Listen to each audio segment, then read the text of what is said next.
Go ahead. Happy spring training, Scott Oberg. How are you? I'm doing well, Patrick. Thank you. How are you? I'm fine. Just a general question to start out.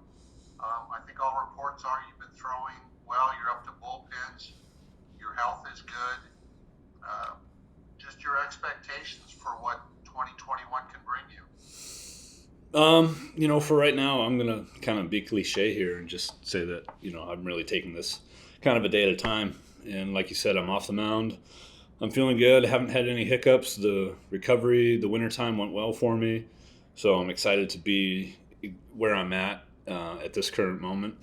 And the idea and the thought process is just to continue to progress, continue to up the intensity, work my way into games, and then be ready for the season. I know Thomas wrote a piece, I don't know, a couple weeks back, where he said because the blood clot issue seems to have cropped up in August, then maybe there's some thought of, I don't know, maybe monitoring the innings or the workload, etc. Is that still part of the game plan, or do you figure if you pass all tests that you're good to go full bore the whole season? I think that's a conversation that still needs to be had. So I'm not 100% sure off the top of my head. I would like to, do what I can to help this team win as much as I can, and at the same time, make sure that I'm in a good place to be able to help us over the course of the season. And if that means, we kind of ease off the gas pedal at the beginning of the season, then that's what we'll do. We'll kind of sit down with the training staff, the coaches, front office, whomever, and just figure out that plan and kind of go from there. But like you had said, the article had mentioned that kind of August had been the date where the blood clots kind of happened. So I think that's going to be something that we're going to continue to monitor. We're going to have continued ultrasounds on the arm just to kind of continue to take a look to see where the blood flows at in the arteries, and do everything that we can to keep our eyes on this. Excellent. Thank you, sir. Pat Graham, Associated Press. Pat, go ahead. Hey, Scott, got two questions for you. First of all, great to see you back. I guess, what was the recovery process like? And in the low moments, were you thinking maybe you might not get back? I think I only had those moments of not being able to come back early on. Maybe really initially, once the episode happened.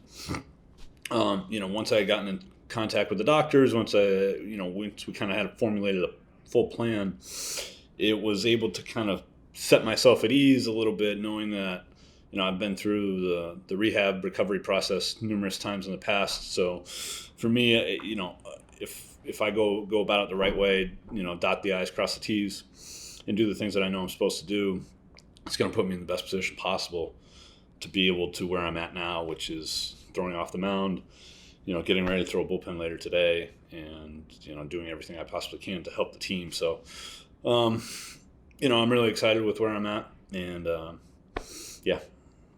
Well, my second question, it's great to see you back, first of all. But my second question was, I know that you were one of the ringleaders that kind of circled the wagons after the Nolan news and tried to get the collective conscience back on baseball. I guess, how did those conversations go, and what was that like? Yeah, anytime you lose a player like Nolan Arenado, it's going to hurt, and there's going to be a lot of question marks, from a lot of different people. But I think the intention was just to make sure that we were all sticking together, because that's you never want to see a clubhouse go 25, 26 different directions. You want to make sure that at the end of the day, regardless of how we're playing, that we stick together as a club and as a team. And that was just kind of the intention, along with Ian Desmond and Trevor Story.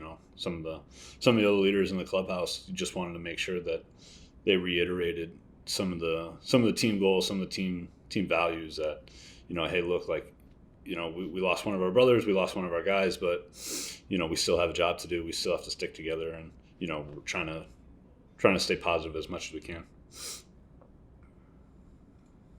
Thomas Hardy, go ahead. Scott, great seeing you there, man. Can't wait to get down there and at least wait from a social distance, let's say that. First of all, how does it feel to be back there among guys and where you belong? What was that feeling like, whether it was yesterday getting the physical, hanging out, or today first formal workout? Yeah, it's always great. Get to see guys you haven't seen in some time.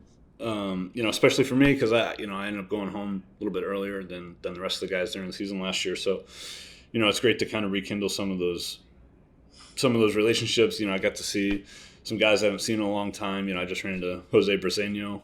We just signed him back, so it was great to see him. We played rookie ball together. But just being able to see the same faces again, knowing that, hey, this is the time of year where we get to start back up again. We get to start our jobs again. We get to play baseball again. So it's, there's a lot of excitement in the air. To follow up with what's going on in the arm, have you had to change anything about your pitches, the fastball, the slider, or when you get that ball in your hand, does your body just do what it does? Yeah, I mean, for the most part, the body's gonna do what it's gonna do. I might try to tinker with some things. I don't know exactly how successful that would be in changing the way I throw a baseball or my delivery or whatnot. So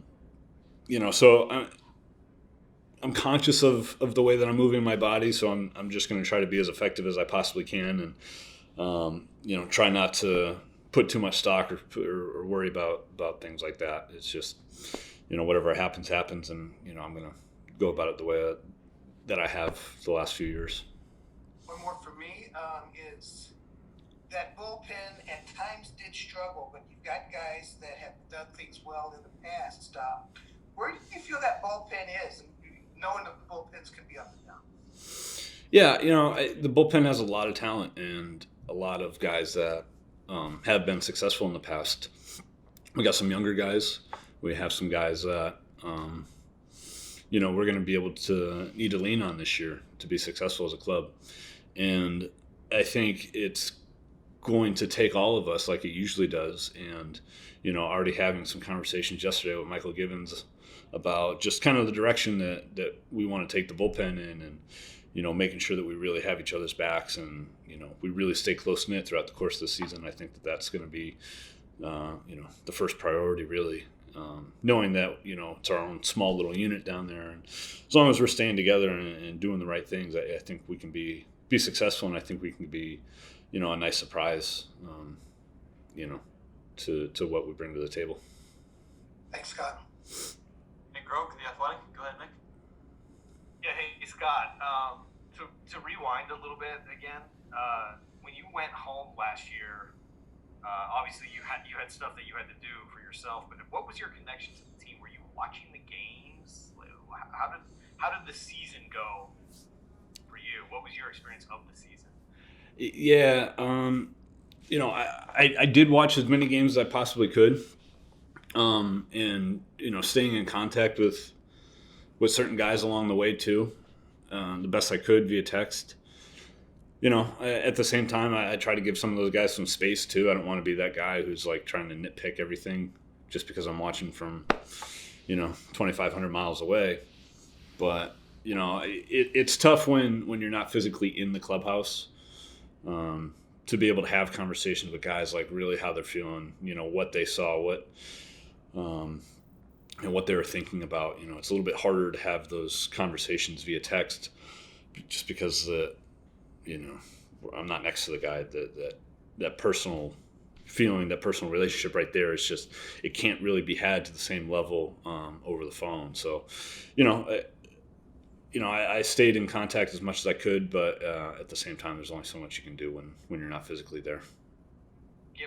So then, to flip it, how was it difficult for you to be disconnected a little bit like that, or did you have enough to focus on for yourself that you kept busy? Yeah, I mean, there were certainly enough things to focus on while I was at home. But anytime you're not with the club and that's where you would normally be at, had this episode not happen, it was upsetting. It was kind of like, hey, there are days I'd really want to be there, but a lot of days I was focusing on, making sure that my health was taking the priority, making sure I was there for my family, and just doing all those little things to get me to where I'm at right now. Awesome. And then just to, if you could just recount real fast too again, I think your rehab kind of matched up with your what would be an off-season pitching program anyway. Is that right? Are you basically sort of normal? Sort of, yeah. I mean, I picked up the ball normally about the time I would have anyways. I think I started early December. Normally I'm like the week after Thanksgiving, so the timing of it's roughly the same. The only difference has been that I haven't thrown as many bullpens as I normally would have to this point, and that was just something that we had talked about internally, and thought that it would make more sense to spend some more time doing a little bit of long toss and doing some other throwing exercises rather than jumping on the mound right away. So, we knew we had some time in spring training where we could play a little catch up in that regard. So how do you feel right now in the moment? I feel pretty good. I feel good. I'm encouraged by the progress that I've made, and get hopefully continue that over the next 6 weeks here. Cool. Thanks, man. All right, we have 3 raised hands left. I'll get to these last 3, and we'll get to Austin Garber. Tracy Ringlesby, go ahead. Hello, Mr. Oberg. Hi, Tracy. How are you? I'm good. My question is, the problem has come up in August, but last year was such a shortened season. Do you think it's really tied into throwing the baseball that causes this problem, or is there something else that would be more of an issue for that timing to be so similar, regardless of workload? Yeah.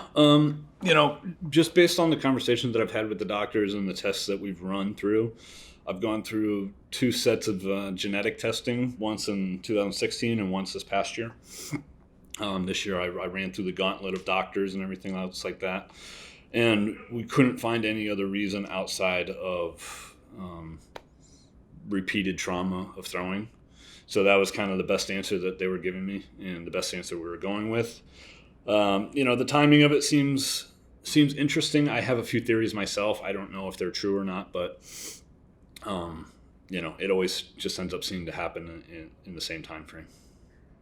Okay, thank you. Kevin Henry, Roxbaum. Kevin, go ahead. Hey, Scott, great to see you. Thanks for the time. You were one of the last guys that we actually talked to face-to-face at spring training last year. And then, of course, everything went wild. Right.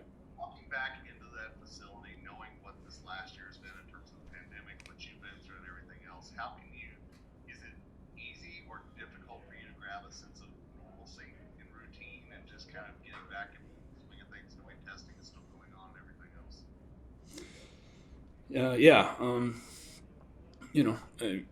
We've seen from this past year that, whatever your word for normal is, it's kind of, you can throw that out the window. So you just have to make do with the situation that's at hand. You know that everything's going to be a little different. The clubhouse is looking a little bit different with steel cage lockers everywhere. You're looking at, different food situation. You're seeing everybody through a mask. You're going to have to do different things in order to be successful. And I think the guys that are able to make those adjustments faster are going to be the ones that, ultimately succeed over the course of the next 6 months here. So, that's kind of the approach that I'm taking. It's just like anything else. It's just, part of what we have to deal with now, and how do we adjust, and how do we overcome, that adversity moving forward here. Thanks. And Mark Stout with the last question. Hi, Scott. Great to see you, man. Hey, has this leadership role, is this something that you just kind of assumed? Is it a result of being within the organization for 10 years, or can you kind of explain how that's kind of come on you? I'm not really sure. I think it might be a combination of a few things. It's uncomfortable, I'll tell you that, but it's something that I'm trying to embrace, and trying to at least help pitchers as much as I can. At least from trying to get guys informed on things that are going on outside of the field. I'm trying to do the best I can in that situation, in that regard. And I think being a part of this organization for as long as I had been, I think that kind of naturally kind of carries a little bit of weight. And it's, it's, I guess, a role that I'm still adjusting to and getting comfortable with. And I've had a lot of conversations with Desi over the last couple of weeks, and just trying to lean on him, because I really saw him as like a really natural leader, and just kind of, leaning into him and trusting his instincts too, just because he has a very natural tendency for that type of role. Well, we in the media appreciate it. Thanks, Scott.